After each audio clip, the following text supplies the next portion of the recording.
Hello, welcome back to The Process. My name is Dr. John Bush. I wrote Winning Your Fantasy Football Drafts. It's a good textbook.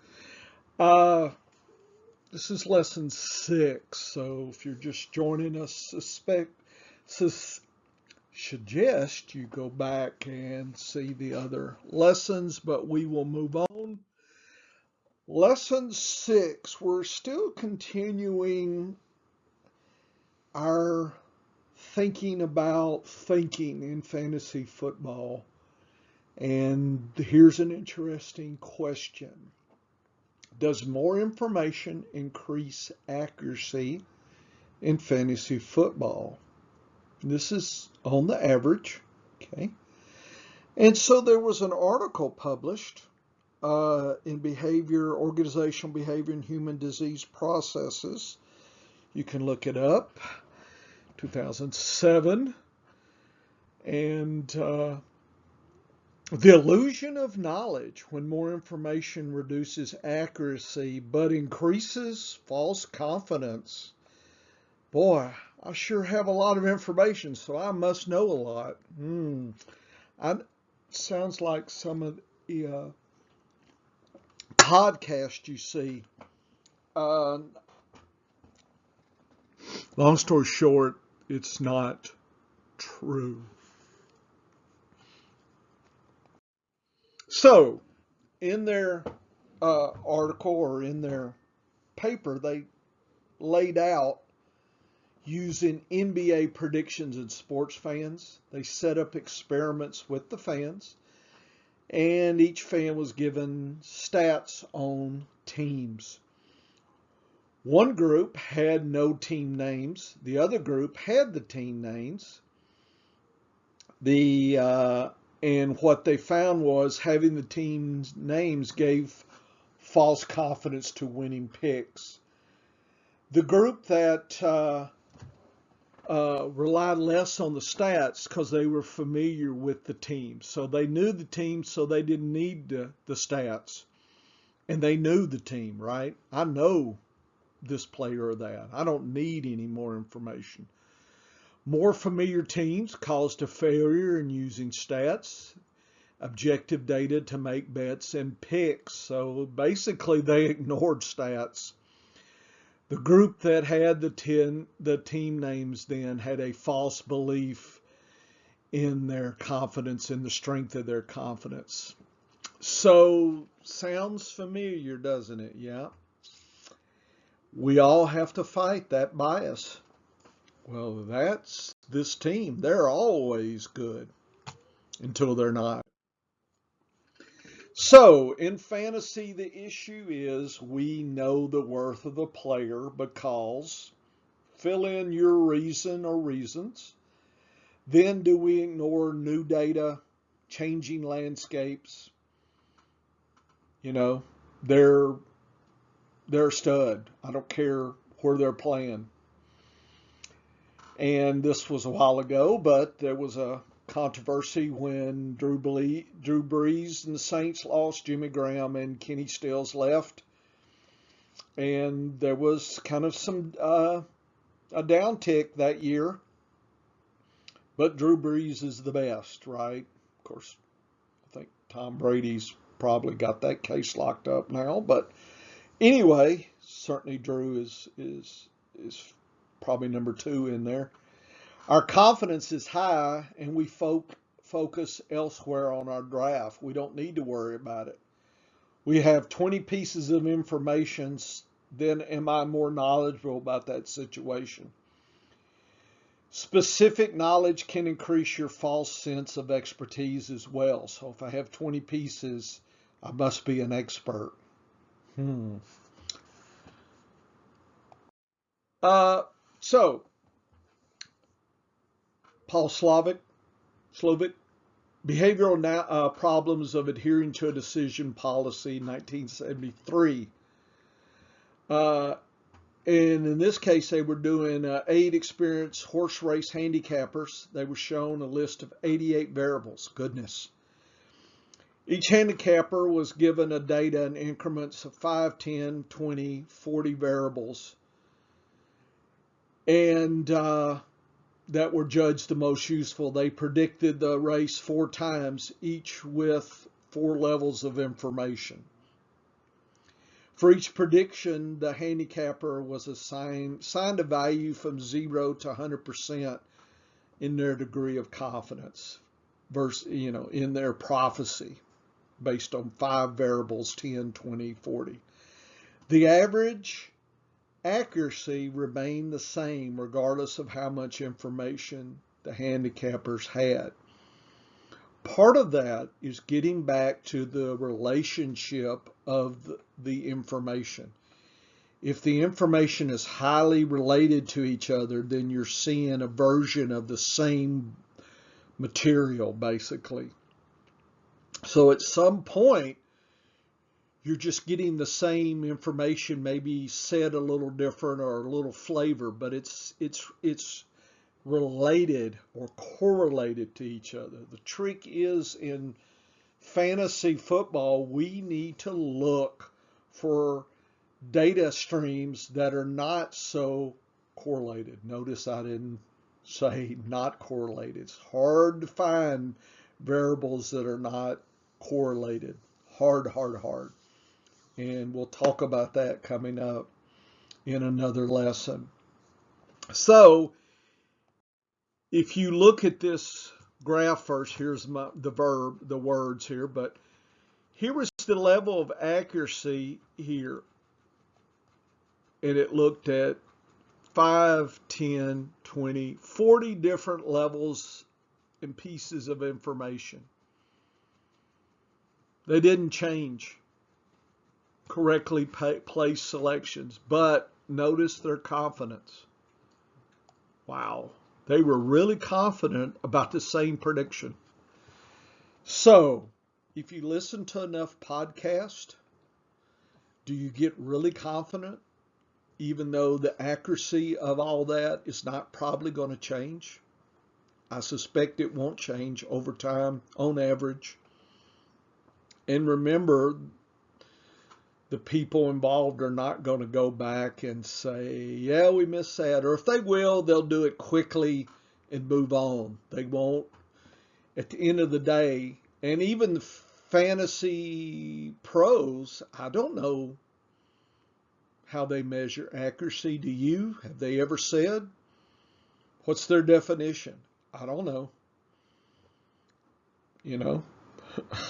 It's like a black box. I don't know what's in there. I'd like to see that, but I doubt we will see that for lots of reasons.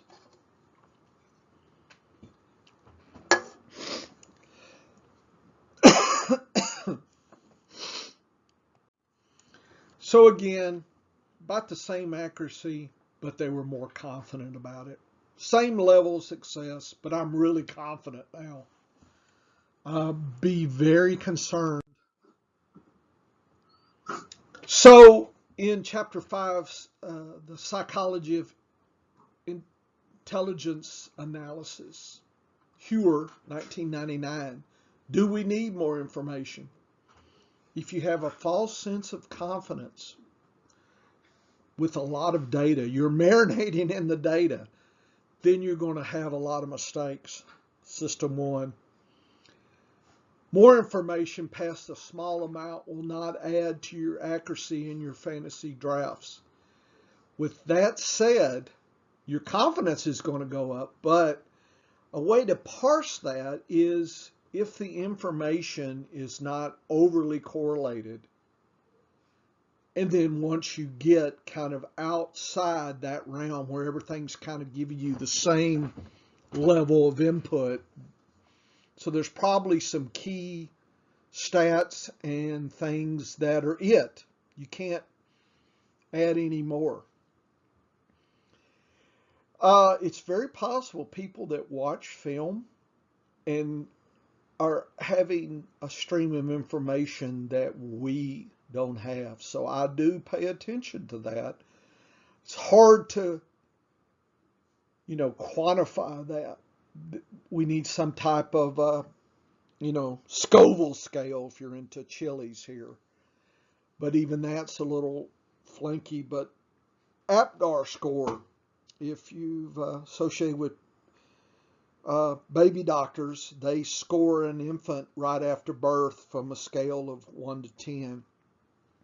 And the reason was in the old days, doctors would just make kind of comments and just use their eyes, and sometimes they would miss something. Dr. Akbar came along and developed a scale, kind of a point system, and rated newborns based on that. So if an infant scored a 2 versus an 8, probably need to treat them differently.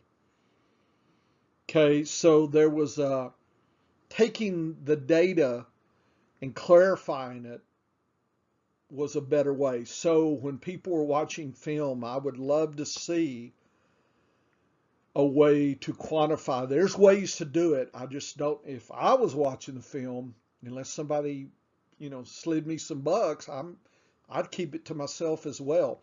I just don't know if they're developing a kind of like an APGAR score for, player fluidity. Boy, I don't know. I see that at the horse racing as well, that, people who are trainers can see gaits and things, and maybe they can. I don't know if they take time to score it. I'm sure there are body language experts at the racetrack that are looking at what the horse is today. What's the player doing today in the warm-ups? So there's probably levels of information that are probably out there that most of us are not going to get a hold of. So you're just going to have to live with that uncertainty. The time spent looking for too much of the same information, I'm talking in the correlation sense, is wasted.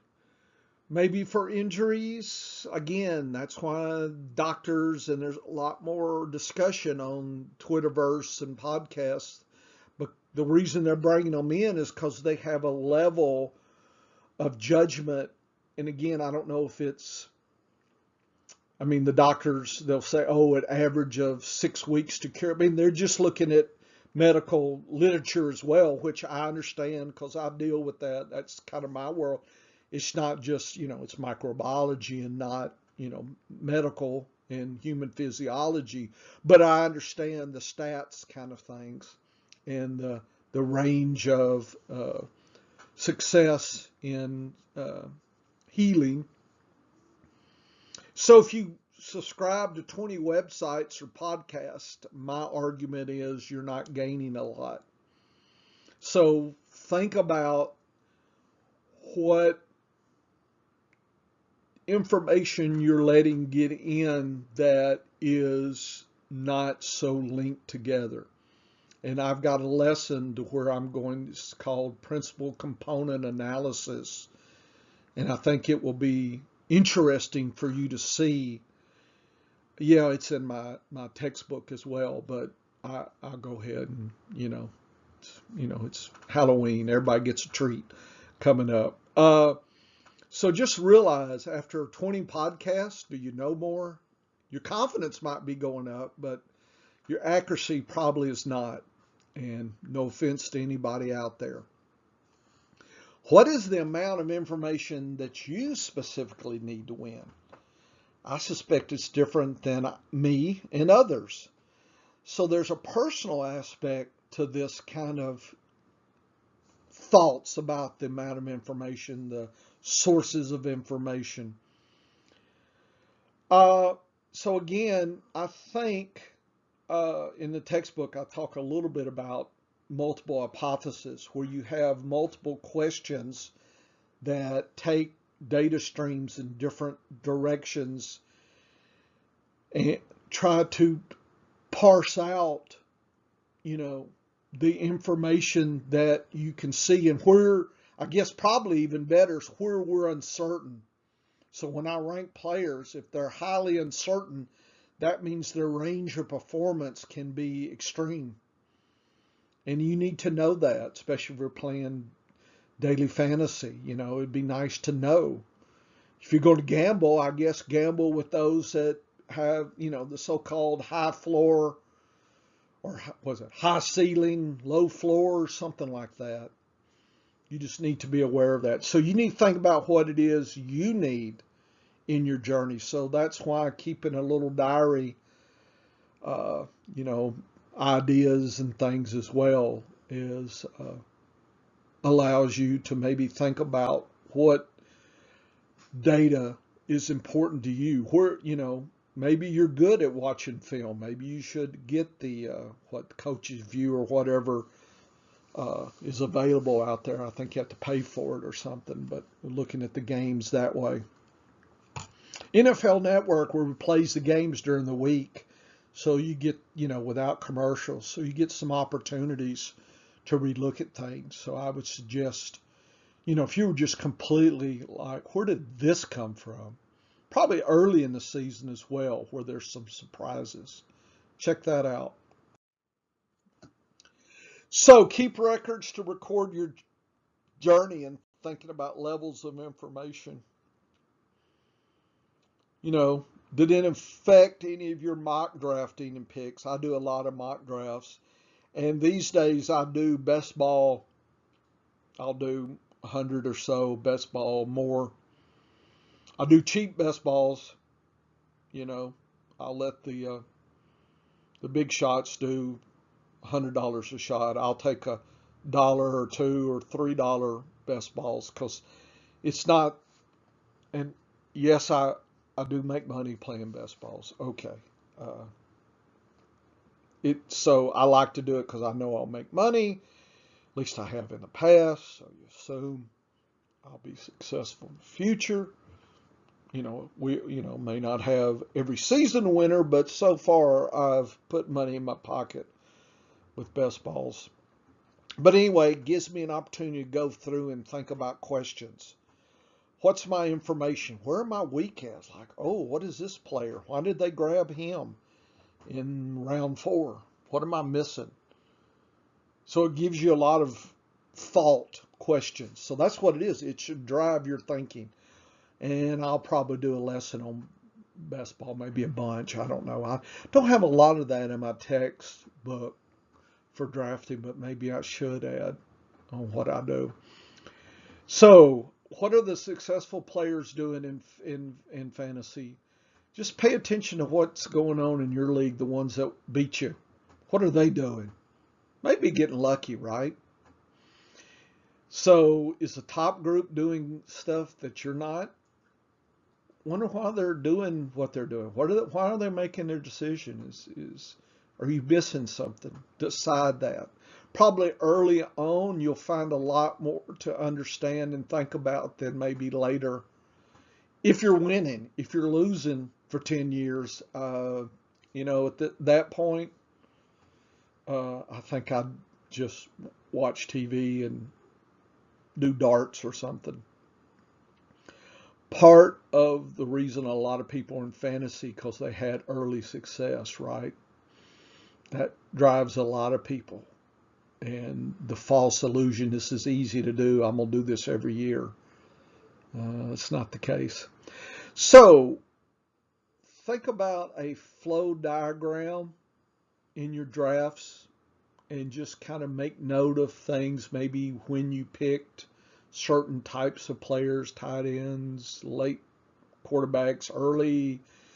Just, I don't know, it's specific to what your journey is. Just be reflective in what you're doing. Okay. And then look back and just kind of think about your decisions at the time. Not if you won or lost. That can be, you just grabbed the right player that got hot in week 16. Has nothing to do with your decision to draft them. There's some luck there. So remember, you're going to overemphasize your skills and underemphasize luck. So there's some luck there. And that's hard for a lot of people to think about. I'm above average. Everybody's above average. So forecasting, there's some things to think about how we forecast. And I'm going to talk a little more about a specific type of forecasting, but these are some general forecasting techniques that you can think about. Uh, Subjective or qualitative, where you rely on expert judgment. So if you looked at the so-called experts, say fantasy pros, maybe you don't have time to put it in. Well, you know, there's some that did well last year, or I mean, if you're winning with their advice, you know, then go for it. Uh, like I said, it's a little hard to figure out exactly what they're being judged on. So, point 5B, time series, where you do observations over time. So each week, so are you really strong early and get weaker later? Or is it the other way around? Think about the average person. Does everybody get better in your league as it goes along? Or do some, you're going to have those that will tire out and they'll disappear. Great, you'll take their money. And by the way, I pay attention on Facebook and things, these fantasy sites. People complain that they're in leagues that, the commissioner took the money and run. I don't play in leagues like that unless you're doing things like what League Safe, or I play where somebody else is holding the money that's neutral. Okay, I understand. Well, they're my friends. You'll be surprised who's really your friend and not. I would just be skeptical. And having been a commissioner in some fun, not fun leagues, but leagues where money was changing hands, there's still some people that owe me money from years ago. I run into them. Oh yeah, that's right. It kind of almost becomes a joke. Like, they're not going to pay you. They're, who's going to buy them a drink? I'll cover you next time, right? I'll pay you you pay my hamburger today and I'll buy you one next week, right? Think about that. Uh, you could think about causal and correlation relationships, and you look for patterns over time, little things, you know, injuries, certain players over time, defenses will change. I think teams get more film on players, and maybe those players have a breakout week, and then when you get enough film on them, they have a breakdown week, right? They're not as hot as they were. Part of it is if you're an unknown quantity and you have lots of talent, then all of a sudden you could come out of nowhere and nobody's really game planning. I mean, the coaches are supposed to game plan for their opponents. So those are some forecasting techniques. Something that my whole foundation of my textbook is called reference class forecasting, which Daniel Kahneman wrote about in Thinking Fast and Slow. And we'll have a lesson or two or three or whatever on reference class forecasting.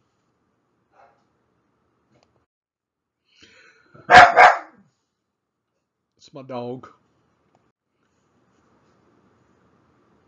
Real quick, flow of my research in my book and just kind of how I like to do things. I like at the landscape, then to the teams, then to the positions, then to the players. I don't start players and try to go up. I try to go down. So I believe that the further up you go, the less amount of time is spent in the typical uh, draft prep. People focus too much on players too early. And in my book, I kind of go through this process.